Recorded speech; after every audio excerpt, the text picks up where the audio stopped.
নমস্কার বন্ধুরা, ডলি রন্ধনশালায় সবাইকে স্বাগত। আর আজকে তোমাদের সাথে শেয়ার করব পেঁপে দিয়ে দারুণ একটা ডালের রেসিপি। পেঁপে যারা একেবারেই খেতে পছন্দ করে না, এইভাবে পেঁপে দিয়ে ডাল রান্না করলে তারাও কিন্তু বাটি ভরে খেয়ে ফেলবে। তাহলে আজকের রেসিপিটা শেষ পর্যন্ত দেখার জন্য তোমাদের কাছে আমার অনুরোধ রইল। আর রেসিপিটা কেউ কিন্তু স্কিপ করো না, তাহলে আমি শেষ পর্যন্ত কি কি মশলা দিয়ে বানিয়েছি সেটা কিন্তু মিস হয়ে যাবে। আমি রান্নার জন্য একটা গোটা পেঁপে বেশ বড় বড় টুকরো করে কেটে নিয়েছি। আমি এখানে আন্দাজ মতো ডাল নিয়েছি, আর ডালের ধুলোটা খুব ভালোভাবে পরিষ্কার কাপড় দিয়ে মুছে নিয়েছি। এবারে তাহলে রান্নার দিকে যাওয়া যাক। প্রথমে আমি রান্নার জন্য একটা মশলা বানিয়ে নেব। এর জন্য কড়াইয়ের মধ্যে প্রথমে আমি দিয়ে দিলাম 1 চামচ পরিমাণ গোটা ধনে আর 1 চামচ পরিমাণ গোটা জিরে। এবার আমি গ্যাসের ফ্লেমটা একেবারে কমিয়ে দিয়েছি, আর জিরে আর ধনেটাকে কয়েক সেকেন্ড নাড়াচাড়া করে হালকা একটু ভেজে নেব। জিরে আর ধনেটাকে আমি হালকা আঁচে নাড়াচাড়া করে ভেজে নিলাম। এবার আমি একটা প্লেটের মধ্যে ঢেলে নেব, আর মশলাটা ভালোভাবে ঠান্ডা হওয়ার পরে আমি গুঁড়ো করে নেব। এবার আমি রান্নার জন্য কড়াইয়ের মধ্যে 2 চামচ পরিমাণ সর্ষের তেল দিয়ে দিলাম।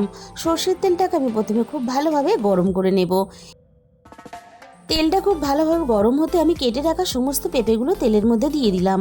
পেঁপের যেহেতু নিজস্ব একটা গন্ধ থাকে, তার জন্য কিন্তু অনেকেই খেতে চায় না। পেঁপে যদি হালকা একটু নাড়াচাড়া করে ভেজে নেওয়া যায়, তাহলে কিন্তু পেঁপের গন্ধটা চলে যায়, আর পেঁপে খুব ভালোভাবে তাড়াতাড়ি সিদ্ধ হয়ে যায়। স্বাদ মতো লবণ দিয়ে আমি পেঁপেটাকে একটু নাড়াচাড়া করে ভেজে নেব, খুব বেশি ভাজবো না। আর এই রান্নার জন্য পেঁপেটা বেশ বড় বড় টুকরো করে কেটে নিতে হবে, তাহলে খেতেও ভালো লাগবে আর দেখতেও ভালো লাগবে। আর পেঁপেটা দেখো আমি খুব বেশি কিন্তু ভাজলাম না, এরকম একটু হালকা নাড়াচাড়া করে ভেজে নিলাম। এবার আমি সমস্ত পেঁপেগুলোকে তুলে নেব। বন্ধুরা, তোমরা হয়তো পেঁপে অনেক রকমের পদ্ধতিতে রান্না করে খেয়েছো, তবে এই পদ্ধতিতে একবার রান্না করে খেয়ে দেখো, আমি তোমাদের কথা দিলাম ভালো তোমাদের লাগবেই। আবারও আমি ওই একই তেলের মধ্যে আরও 1 চামচ পরিমাণ সর্ষের তেল দিয়ে দিলাম। এবার আমি তেলের মধ্যে মুগ ডালটাকে দিয়ে মুগ ডালটা আমি ভেজে নেব। আর আমি তোমাদের আগেই বলেছি, ডালের ধুলোটা কিন্তু আমি খুব ভালোভাবে পরিষ্কার কাপড় দিয়ে মুছে নিয়েছি, যেহেতু আমি ডালটা কিন্তু আর ধোবো না। আর মুগ ডাল একটু তেল দিয়ে এভাবে নাড়াচাড়া করে ভেজে নিলে তাহলে ডাল রান্না হওয়ার পরে স্বাদ ও গন্ধ দুটোই অনেক বেশি ভালো হয়। তবে ডালটা ভাজার সময় একটু খেয়াল করবে যাতে ডালটা বেশি না লাল হয়ে পুড়ে যায়। খুব বেশি ডাল ভাজা হয়ে গেলে তাহলে ভালোভাবে ডালটা সিদ্ধ হবে না, আর খেতেও ভালো লাগবে না। এবার আমি ডালের মধ্যে বড় বাটির 1 বাটি পরিমাণ জল দিয়ে দিলাম। এবার আমি ডালটা খুব ভালোভাবে সিদ্ধ হওয়ার জন্য অপেক্ষা করব। ডালটা আমি জলের সাথে নাড়াচাড়া করে একটু মিশিয়ে দিলাম। মিনিট 10 পরে আমি দেখে নেব ডালটা সিদ্ধ হয়েছে কিনা। দেখো ডালের মধ্যে হালকা একটা সিদ্ধ ভাব চলে এসেছে। এবার আমি ডালের মধ্যে ভেজে রাখা সমস্ত পেঁপেগুলো দিয়ে দেব। এই সময় পেঁপেগুলো দিলে তাহলে ডালটাও খুব ভালোভাবে সিদ্ধ হয়ে যাবে, আর পেঁপেগুলোও খুব ভালোভাবে সিদ্ধ হয়ে যাবে। আর পেঁপের সাথে আমি 2টো চেরা কাঁচা লঙ্কা দিয়ে দিলাম। কাঁচা লঙ্কার গন্ধটা তাহলে সুন্দরভাবে ডালের সাথে মিশে যাবে, আর খেতেও বেশ ভালো লাগবে। ডাল আর পেঁপে আমি একসাথে খুব ভালোভাবে আবারও সিদ্ধ হতে দেব।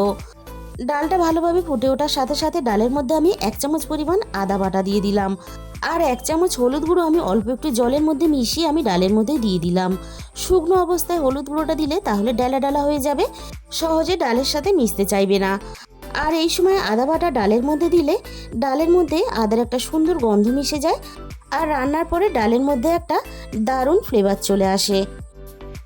আবারও আমি একটু সময় পরে দেখে নেব ডাল আর পেঁপে খুব ভালোভাবে সিদ্ধ হয়েছে কিনা।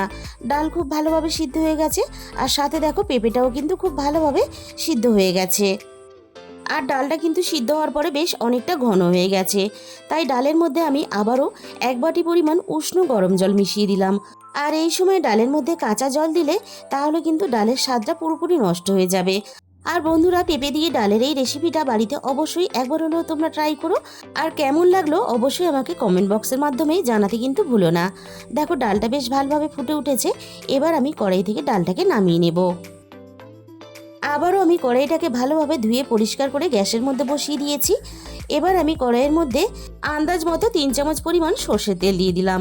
তেলটা খুব ভালোভাবে গরম করে নিয়ে আমি ফোড়নে 1 চামচের একটু কম গোটা জিরে দিয়ে দিলাম, আর সাথে 2টো শুকনো লঙ্কা দিয়ে দিলাম, আর দিয়ে দেবো এখানে 2টো তেজপাতা কুচি। এবার আমি ফোড়নটা 3 থেকে 4 সেকেন্ডের মতো নাড়াচাড়া করে একটু ভেজে নেব। ফোড়ন থেকে সুন্দর একটা মিষ্টি গন্ধ বেরিয়ে আসতে শুরু করে দিয়েছে। এবার আমি এখানে একটা ছোট সাইজের টমেটো কুচি দিয়ে দিলাম। টমেটো কুচির সাথে আমি রান্নার স্বাদ মতো লবণটাও দিয়ে দিলাম। তবে টমেটোটা পুরোপুরি অপশনাল, তোমরা চাইলে দিতেও পারো নাও দিতে পারো, তবে টমেটোটা দিলে তাহলে খেতে বেশ ভালো লাগে।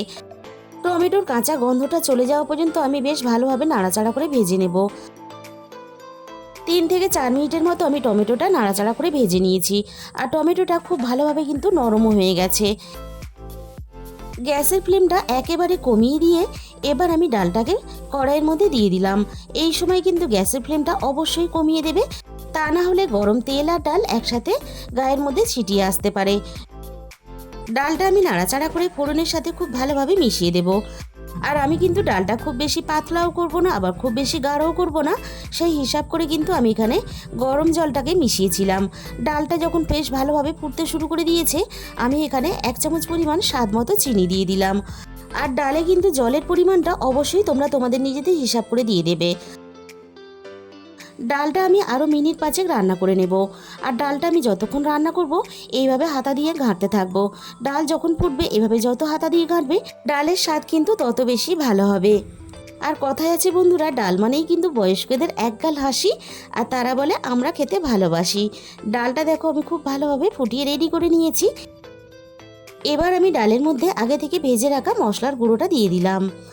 আর এই ভাজা মশলাটা ডালের মধ্যে দেওয়ার জন্য পেঁপে দিয়ে ডালের স্বাদ কিন্তু অনেক বেশি পরিমাণ বেড়ে গেল। আর ভাজা মশলাটা ডালের মধ্যে দেওয়ার সাথে সাথেই ডালে থেকে একটা সুন্দর মিষ্টি গন্ধ বেরিয়ে আসছে।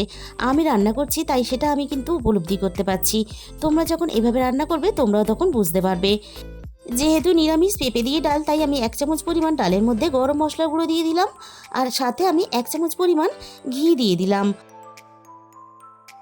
তাহলে বন্ধুরা, আজকের এই রেসিপিটা ভালো লাগলে প্লিজ একটা ভিডিওতে লাইক করে দিও, আর নিজেদের বন্ধুদের মধ্যে প্রচুর প্রচুর শেয়ার করে দিও। আর যে সমস্ত নতুন বন্ধুরা এখনও পর্যন্ত আমার চ্যানেলটাকে সাবস্ক্রাইব করোনি, এরকম নতুন নতুন অনেক রেসিপি পেতে অবশ্যই আমার চ্যানেলটাকে সাবস্ক্রাইব করে পাশে থাকা বেল আইকনটা অল করে দিও। তাহলে আমি যখনই কোনো নতুন রেসিপি আপলোড করব সবার আগে তোমার কাছে পৌঁছে যাবে। আর তোমাদের মূল্যবান সময় দিয়ে রেসিপিটা শেষ পর্যন্ত দেখার জন্য তোমাদের সবাইকে অসংখ্য ধন্যবাদ।